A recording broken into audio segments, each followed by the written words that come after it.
Who created the world? God. Who owns it? God. Who created the world? Psalm 24, what does it say? The earth is the Lord's and what? So it's your Father that owns this place. Did he not create it for the devil and his children? So why is it that many times it looks like the devil's children are the ones running the system? Why is it that sometimes they are controlling the money, controlling government, controlling education, controlling the media, controlling technology, controlling the military, controlling the legal system? They seem to be having the upper hand. What is going on? So you see, what we have trained the church on is discipleship. Some of us have done well with priesthood. We have not developed the Nigerian church on the kingdom. That's why you have over 100 million Christians in this country.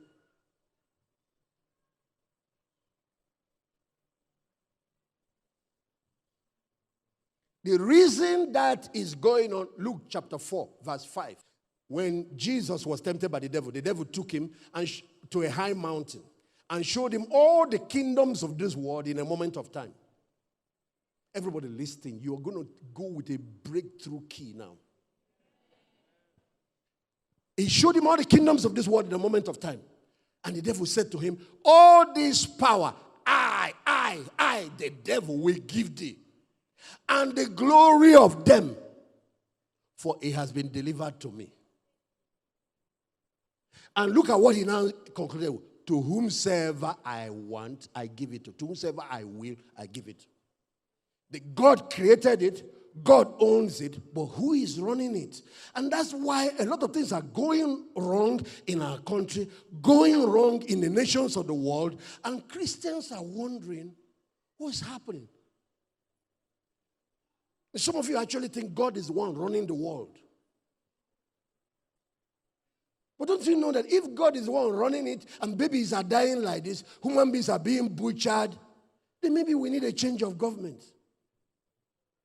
If God is the one running it and all the things are going haywire like this, then God has the whole place messed up. He is not. See the man that is running the system.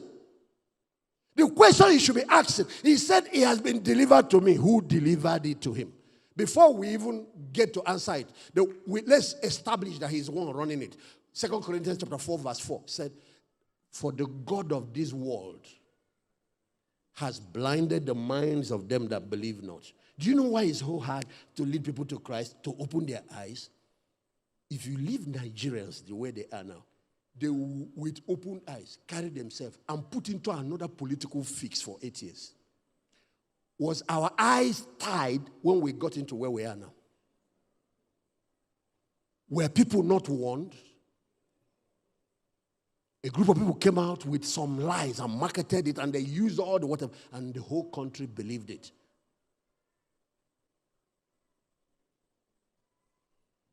The reason is that it is not human beings that run politics. All those 7 mountains had certain principalities. Somebody captured the earth, structured his government along 7 mountains, and he put it. Pastor Ben, check. Anywhere the dragon is revealed in the New Testament, he has 7 horns.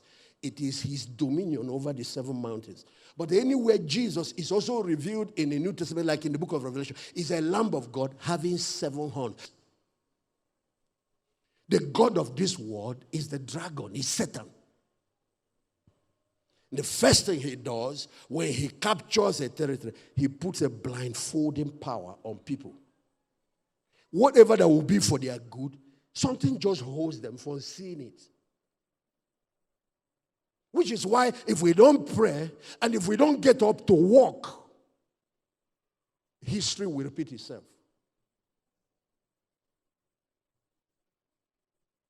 First is prayer to open up that veil that is holding people. And you can see that an awakening is happening in Nigeria. It's something that is lifting. But then is work. Prayer alone doesn't do it. The same thing with your finance. The same thing with other areas.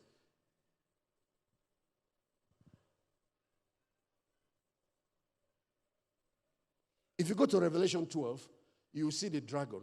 It has 7 horns. Look at what he said here. To whom I like, I give it. To whomsoever I will, I give it. Now that he has captured this earth, you see what he does? He shifts economic power, political power to people who will carry out his agenda. And then he blocks access from those who want to implement God's agenda. You know, if you are in a particular political party, you fight, you capture power. When you are awarding contracts and distributing economy, do you give it to the opposing party? You give it to the people so that during the next election, they will use those resources to finance your own party agenda. That's how these two kingdoms, the crash of the kingdom, whosoever that is in dominion, you shift. God is not the one holding resources for you. God is not the one stopping you from exploding. This is the man that is behind it. The question is, what are we supposed to do about it? How do we turn around that situation?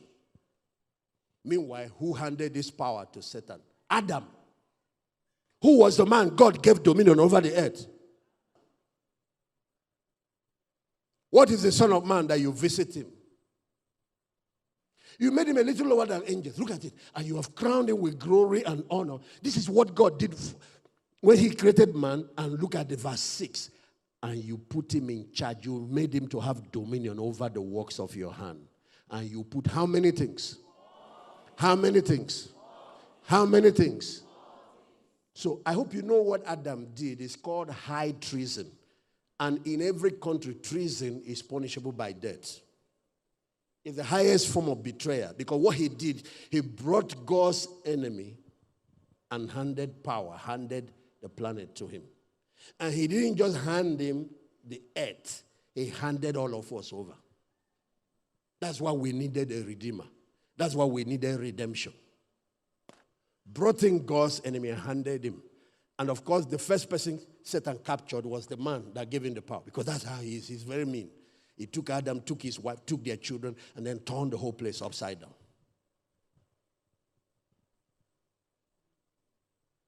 Go to 1 John chapter 3, I think it's verse 12.